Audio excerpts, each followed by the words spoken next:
Салам достор, Кыргыз Дамдары каналына кош келипсиздер. Достор, биз бүгүн сиздер менен форель балыгын духовкада бышырабыз.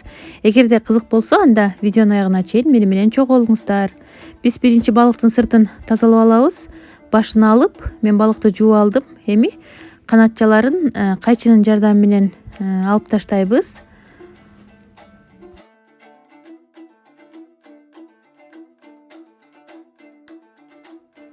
Чоң курч бычактын жардамында балыкты бөлүкчөлөргө бөлүп алабыз.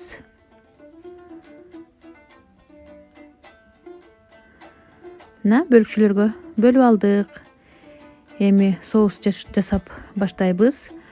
Соевый соусту идишке куйдум. Жана бир аш кашыкта паприка салдым. Жана аралашма татымалдан дагы салып, бир аш кашыкта терияки соусун дагы салдым.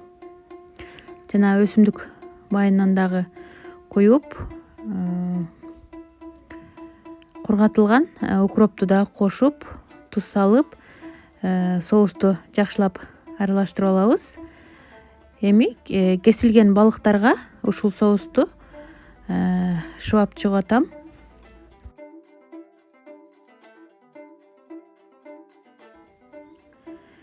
Мен мурда форель жана сёмга балыктарына дайыма майонез колдончумун.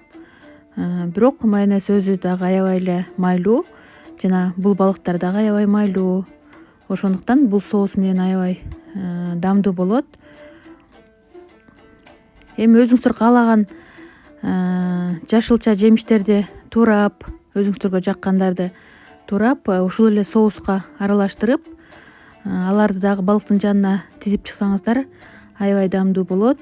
Кааласаңыздар болгар перецин кошсоңуздар болот, помидор кошсоңуздар болот.